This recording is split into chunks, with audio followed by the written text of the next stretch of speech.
ফাট খেতে ঢুকছিলাম, দেখি মাছ কেন বুঝছেন নি, কে যেন কতগুলা ফাট মরি শুনে।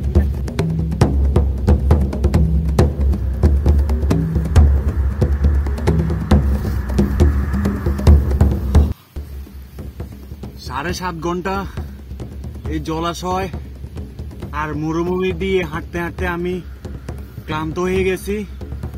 তারপরে আমার যে পায়ে যোগ ধরেছে, যাই হোক একটি ঘাসের রস দিয়ে আমি ওই জায়গাটা সেরে ফেলছি।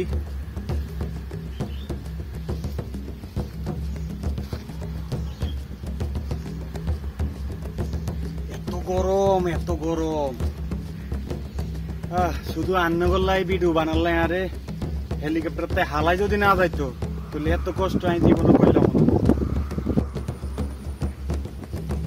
দেখুন সারার মরুভূমির ভিতরে কি বড় বড় ঘন ঘন ঝাউ গাছ, দেখুন পাতাগুলা অনেক সুন্দর। যাই হোক অবশেষে আমার জন্য ভালো হয়েছে, কারণ এই ঝাউ গাছ কেটে কেটে আমি বাসস্থান তৈরি করব রাত কাটানোর জন্য। এই ঝাউ গাছের ভিতরে বিশাল বিশাল বাঘ ভাল্লুক থাকতে পারে। যাই সামনে গিয়ে যাই। ওয়াও, ওই দেখেন বন্ধুরা ফাট ক্ষেত।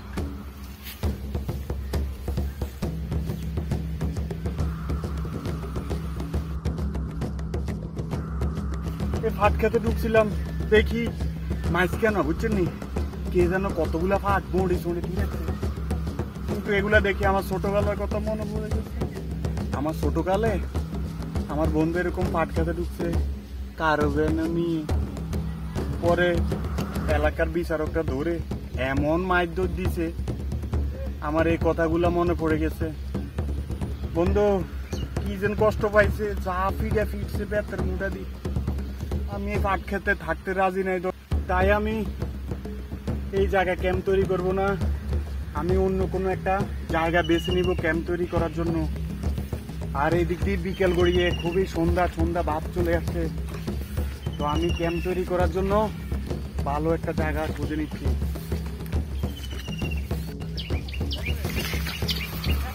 দেখুন দেখুন এখানে বন্য হাঁস